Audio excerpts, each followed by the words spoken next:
അൻവർ ഇതുപോലെ പാഠം പഠിക്കേണ്ട ഒരു കാര്യമുണ്ട്. മഞ്ഞളാംകുഴിയേരി ഇടതുപക്ഷത്തിനൊപ്പം നിന്നു ഏറ്റവും അവസാനം VS-നോടൊപ്പം നിൽക്കുന്ന ഒരാളാണെന്നുള്ള രീതിയിൽ പാർട്ടി ഔദ്യോഗിക നേതൃത്വം പിണറായി വിജയൻ പരസ്യമായി ശാസിക്കുന്നു, പരസ്യമായിട്ട് പ്രസംഗിക്കുന്നു. ഏറ്റവും അവസാനം വളരെ സൈലന്റ് ആയിട്ടാണ് ഇനിയൊരു നിയമസഭാ ഉപതെരഞ്ഞെടുപ്പിന് സാധ്യതയില്ലാത്ത രീതിയിൽ മങ്കട സീറ്റ് രാജിവെച്ച് പോകുന്നു. എന്നിട്ട് മുസ്ലിം ലീഗിലേക്ക് മാറുന്നു. അവിടെ നിന്ന് പെരിന്തൽമണ്ണയിൽ പോയി ആ സിറ്റിംഗ് സീറ്റ്, അന്ന് CPM-ന്റെ സിറ്റിംഗ് സീറ്റാണ്, അത് വിജയിക്കുന്നു. മന്ത്രിയാകുമ്പോൾ ഞാൻ പറഞ്ഞില്ലേ, അന്ന് അവിടെ നിന്ന് വിജയിക്കുന്നു. അതടക്കം ജയിച്ചത് അന്ന് 2011 ഈ സർക്കാർ, ഉമ്മൻചാണ്ടി സർക്കാർ 2 സീറ്റ്, അതെ, ആ സീറ്റിന്റെ വ്യത്യാസത്തിൽ വരുന്നതിന് ഇതടക്കം.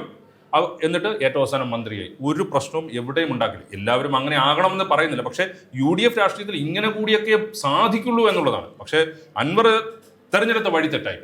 അൻവറിൻ്റെ പ്രശ്നം എനിക്ക് തോന്നുന്നത് നിലമ്പൂരിലെ തേക്ക് പോലെ വളർന്നു എന്ന് അദ്ദേഹത്തിന് ഒരു തോന്നലുണ്ടായിട്ടുണ്ട്. അതൊരു പ്രശ്നമാണ്. പക്ഷേ മലയത്തിനെ പോലെ മുതുകാരനെ പോലെയുള്ള ചില മാജിക്കുകൾ രാഷ്ട്രീയത്തിൽ സംഭവിക്കും. അതെല്ലാം നിലമ്പൂരിനെ ബാധിക്കുന്ന കാര്യമാണ്. നിങ്ങൾ രണ്ടുപേരും പറഞ്ഞതിനകത്ത് ഈ ഒരു 5000 വോട്ടിൻ്റെ ഡിഫറൻസ് മാത്രമേ ഇത്തവണയും തെരഞ്ഞെടുപ്പിൽ കാണുന്നുള്ളൂ. ഈ 5000 ഏത് പോക്കറ്റിലേക്ക് പോകും എന്നതിനെ അടിസ്ഥാനപ്പെടുത്തിയായിരിക്കും അവിടെ ഒരു തെരഞ്ഞെടുപ്പ് വിജയമുണ്ടാകുക. അതിനപ്പുറത്തേക്ക് അവിടുത്തെ ജനങ്ങൾ ഒരു കാര്യം ഓർക്കില്ലേ, എന്തിനാ ഈ തെരഞ്ഞെടുപ്പ്?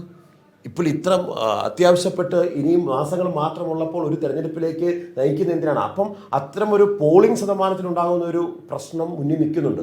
അതിനെയൊക്കെ മറികടക്കുന്ന ഒരു രാഷ്ട്രീയ പ്രചരണം അവിടെ സംഭവിക്കുകയാണെങ്കിൽ മാത്രമേ അൻവർ ഉദ്ദേശിക്കുന്ന കാര്യം നടപ്പാവുള്ളൂ. ഈ മാർജിൻ എന്ന് പറയുന്നത് 5000 ആണെങ്കിൽ ഈ 5000-നെ അങ്ങോട്ടും മുന്നോട്ടും വലിക്കുന്ന ഘടകങ്ങൾ ഒരുപാടാണ്.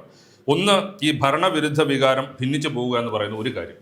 2, എത്ര പറഞ്ഞു കഴിഞ്ഞാലും ഈ മതസാമുദായിക വോട്ടുകൾ അല്ലെങ്കിൽ ഈ സ്ഥാനാർത്ഥി ഏത് സമുദായത്തിൽ പെടുന്നു, അത്തരത്തിലുള്ള കാര്യങ്ങളും എവിടെയെങ്കിലും ഏകീകരിക്കുന്നതിനും ഭിന്നിച്ചു പോകുന്നതിനും ഒക്കെ കാരണമാവുകയും അത് അവിടുത്തെ ഫലത്തെ നിർണ്ണയിക്കുകയും ചെയ്യും എന്നാണ് എനിക്ക് തോന്നുന്നത്.